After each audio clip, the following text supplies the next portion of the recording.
शिवपुर गांव में बबीता अपनी दो बेटी शर्मीली और सुमन के साथ एक छोटे से घर में रहती थी। बबीता के पति का कुछ समय पहले ही इंतकाल हो गया था, इसलिए बबीता सोचती है कि उसकी बेटियों की शादी जितनी जल्दी हो जाए उतना ही बेहतर है। मुंशी जी, मैंने आपसे कितनी बार कहा है कोई रिश्ता देखकर बताओ लड़की के लिए। लड़की 19 साल की हो गई है। भाभी जी, मैंने बहुत जगह बात की, लेकिन हर कोई दहेज मांगता है, कोई कुछ मांगता है तो कोई कुछ मांगता है। मुंशी जी, तुम तो जानते ही हो हमारे घर में कोई काम करने वाला नहीं है। मैं जो दूसरों के घरों में काम करके पैसा कमाती हूँ उससे तो बस घर का खर्चा ही चल पाता है। ऐसे में हम दहेज कहाँ से देंगे? भाभी जी, एक रिश्ता है, लेकिन आदमी की उम्र लगभग 50 साल है। उसकी पहली पत्नी मर चुकी है, पहली पत्नी से 2 बच्चे भी हैं, लेकिन आदमी मालदार है। तुम्हारी बेटी को कोई परेशानी नहीं होगी। लेकिन मुंशी जी, उम्र बहुत ज्यादा है, लोग देखेंगे तो क्या कहेंगे? लोगों का काम तो कहना ही है। अगर अच्छे घर में करोगी तो दहेज देना ही पड़ेगा। आजकल कोई भी आदमी बगैर दहेज की शादी नहीं करता है, और तुम्हारे पास तो खुद के खर्चे के लिए भी पैसे नहीं है। ऐसे में दहेज कहाँ से दोगी? तुम सही कह रहे हो मुंशी जी, हमारे पास तो फूटी कौड़ी भी नहीं है। तुम बात करके लड़की की शादी करवा दो। कुछ ही दिनों में शर्मीली का विवाह हो गया। जिस आदमी से विवाह हुआ था उसका नाम था अशोक। अशोक एक सरकारी कर्मचारी था। अशोक के 2 लड़के थे, आकाश और सुमित, और एक विधवा बहन भी थी जो घर की मालकिन थी। उनका नाम रूपाली था। आकाश अपनी माँ के लिए बाजार से कुछ ठंडी चीजें ले आ। गर्मी बहुत हो रही है। उतने में ही अशोक आ जाता है। उसके हाथ में कुछ सामान था। अशोक शर्मीली को खुश रखने के लिए कोई ना कोई तोहफे रोज लाया करता, लेकिन शर्मीली को ना जाने क्यों अशोक के पास बैठना और हंसने बोलने में भी संकोच होता था। इसका कारण ये था कि अब तक ऐसा ही एक आदमी उसका पिता था, जिसके सामने सिर झुकाकर देह चुराकर निकलती थी। अब उनकी अवस्था का एक आदमी उसका पति था।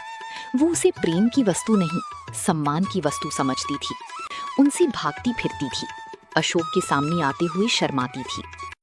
अरे भाग्यवान, तुम मुझे देखकर ऐसे भागती हो जैसे मैं कोई खौफनाक जानवर हूं। अरे मैं तुम्हारा पति हूं। अगर तुम ऐसे ही शर्माती रही तो घर कैसे चलेगा? तुम अब इस घर की मालकिन हो, जो मन में आए वो करो। अशोक अपनी बहन रूपाली को बुलाता है और उससे घर की चाबी लेकर शर्मीली को घर की खजांची बना देता है। रूपाली, अब से तुम कुछ भी काम नहीं करोगी। जिस भी चीज की जरूरत हो शर्मीली को बोल दिया करो।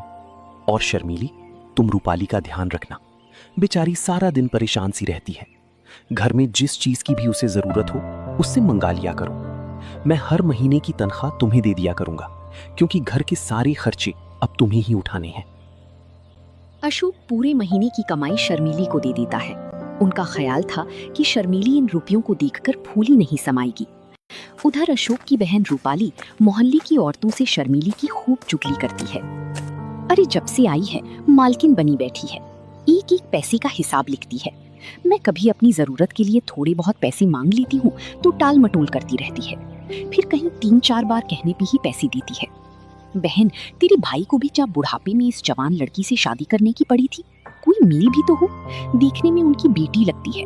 अपनी शादी ना करके अशोक की शादी कर लेता तो सही रहता। अरे चल बहन, मैं चलती हूँ। पता नहीं निगोड़ी घर में क्या कर रही होगी। बच्चे स्कूल से आने ही वाले होंगे। चल के देखती हूँ खाना बनाया है कि नहीं, कहीं बच्चे भूखे तो नहीं बैठे रहे।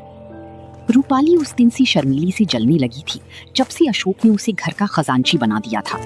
रूपाली हर वक्त शर्मीली को अच्छी बुरी सुनाती थी और उस पर नई नई आरोप लगाती थी। एक दिन शर्मीली छत पर किसी काम के लिए जाती है तो रूपाली कहती है, अरे ना लाज है ना शर्म, निगोड़ी ने हया भून खाई है। अब क्या कुछ दिनों में बाजार में नाचेगी? लोग देखेंगे तो क्या कहेंगे कि कल परसों की बहू छत पर चढ़ी डोल रही है। अरे अपने घर को सीखा था या नहीं? दीदी, मैं कपड़े लेने गई थी।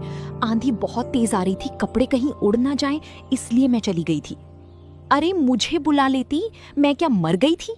लेकिन तू मुझे क्यों बुलाएगी? तुझे तो दूसरों से नैन लड़ाने हैं। घर का सारा काम यूं ही पड़ा है। बच्चे स्कूल से आने ही वाले होंगे, उनके लिए खाना पकाया है कि नहीं? सुबह से कपड़े ही धो रही थी, बस अभी फारिग हुई हूँ, अब खाना ही बनाने जा रही थी।